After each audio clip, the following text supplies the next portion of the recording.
सियावर रामचंद्र की जय। मेरे प्यारे देशवासियों, राम राम। जीवन के कुछ क्षण ईश्वरीय आशीर्वाद की वजह से ही यथार्थ में बदलते हैं। आज हम सभी भारतीयों के लिए, दुनिया भर में फैले राम भक्तों के लिए ऐसा ही पवित्र अवसर है। हर तरफ प्रभु श्री राम की भक्ति का अद्भुत वातावरण, चारों दिशाओं में राम नाम की धुन, राम भजनों की अद्भुत सौंदर्य माधुरी। हर किसी को इंतजार है 22 जनवरी का, उस ऐतिहासिक पवित्र पल का। और अब अयोध्या में रामलला की प्राण प्रतिष्ठा में केवल 11 दिन ही बचे हैं। मेरा सौभाग्य है कि मुझे भी इस पुण्य अवसर का साक्षी बनने का अवसर मिल रहा है। ये मेरे लिए कल्पनातीत अनुभूतियों का समय है। मैं भावुक हूँ, भाव विह्वल हूँ। मैं पहली बार जीवन में इस तरह के मनोभाव से गुजर रहा हूँ। मैं एक अलग ही भाव भक्ति की अनुभूति कर रहा हूँ। मेरे अंतर मन की ये भाव यात्रा मेरे लिए अभिव्यक्ति का नहीं, अनुभूति का अवसर है। चाहते हुए भी मैं इसकी गहनता, व्यापकता और तीव्रता को शब्दों में बांध नहीं पा रहा हूं। आप भी भली भांति मेरी स्थिति समझ सकते हैं। जिस स्वप्न को अनेकों पीढ़ियों ने वर्षों तक एक संकल्प की तरह अपने हृदय में जिया, मुझे उसकी सिद्धि के समय उपस्थित होने का सौभाग्य मिला है।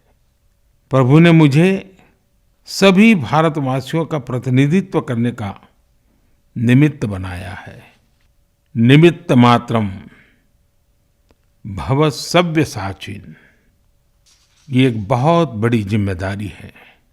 जैसा हमारे शास्त्रों में भी कहा गया है, हमें ईश्वर के यज्ञ के लिए, आराधना के लिए स्वयं में भी दैवीय चेतना जागृत करनी होती है। इसके लिए शास्त्रों में व्रत और कठोर नियम बताए गए हैं, जिन्हें प्राण प्रतिष्ठा से पहले पालन करना होता है। इसलिए आध्यात्मिक यात्रा की कुछ तपस्वी आत्माओं और महापुरुषों से मुझे जो मार्गदर्शन मिला, उन्होंने जो यम नियम सुझाए हैं, उसके अनुसार मैं आज से 11 दिन का विशेष अनुष्ठान आरंभ कर रहा हूं। इस पवित्र अवसर पर मैं परमात्मा के श्री चरणों में प्रार्थना करता हूं, ऋषियों, मुनियों, तपस्वियों का पुण्य स्मरण करता हूं और जनता जनार्दन, जो ईश्वर का रूप है, उनसे प्रार्थना करता हूं कि आप मुझे आशीर्वाद दें, ताकि मन से, वचन से, कर्म से मेरी तरफ से कोई कमी ना रहे। साथियों, मेरा ये सौभाग्य है कि 11 दिन के अपने अनुष्ठान का आरंभ मैं नासिक धाम पंचवटी से कर रहा हूं।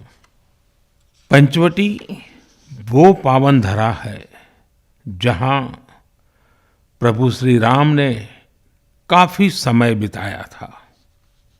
और आज मेरे लिए एक सुखद संयोग ये भी है कि आज स्वामी विवेकानंद जी की जन्म जयंती है।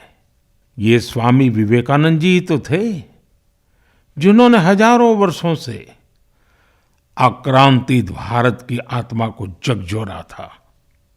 आज वही आत्मविश्वास भव्य राम मंदिर के रूप में हमारी पहचान बनकर सबके सामने है। और सोने पर सुहागा देखिए, आज माता जीजाबाई जी की जन्म जयंती है। माता जीजाबाई जिन्होंने छत्रपति शिवाजी महाराज के रूप में एक महामानव को जन्म दिया था। आज हम अपने भारत को जिस अक्षुण्ण रूप में देख रहे हैं, इसमें माता जीजाबाई जी का बहुत बड़ा योगदान है। और साथियों, जब मैं माता जीजाबाई का पुण्य स्मरण कर रहा हूँ तो सहज रूप से मुझे अपनी माँ की याद आना बहुत स्वाभाविक है। मेरी माँ जीवन के अंत तक माला जपते हुए सीताराम का ही नाम भजा करती थी। साथियों, प्राण प्रतिष्ठा की मंगल घड़ी, चराचर सृष्टि का वो चैतन्य पल, आध्यात्मिक अनुभूति का वो अवसर, गर्भगृह में उस पल क्या कुछ नहीं होगा। साथियों, शरीर के रूप में तो मैं उस पवित्र पल का साक्षी बनूंगा ही, लेकिन मेरे मन में, मेरे हृदय के हर स्पंदन में 140 करोड़ भारतीय मेरे साथ होंगे। आप मेरे साथ होंगे, हर राम भक्त मेरे साथ होगा और वो चैतन्य पल हम सबकी साझी अनुभूति होगी। मैं अपने साथ राम मंदिर के लिए अपने जीवन को समर्पित करने वाले अनगिनत व्यक्तित्वों की प्रेरणा लेकर जाऊंगा। त्याग तपस्या की वो मूर्तियां, 500 साल का धैर्य, दीर्घ धैर्य का वो काल, अनगिनत त्याग और तपस्या की घटनाएं, दानियों की, बलिदानियों की गाथाएं, कितने ही लोग हैं जिनके नाम तक कोई नहीं जानता, लेकिन जिनके जीवन का एकमात्र ध्येय रहा है भव्य राम मंदिर का निर्माण। ऐसे असंख्य लोगों की स्मृतियां मेरे साथ होगी। जब 140 करोड़ देशवासी उस पल में मन से मेरे साथ जुड़ जाएंगे और जब मैं आपकी ऊर्जा को साथ लेकर गर्भगृह में प्रवेश करूंगा तो मुझे भी एहसास होगा कि मैं अकेला नहीं, आप सब भी मेरे साथ हैं।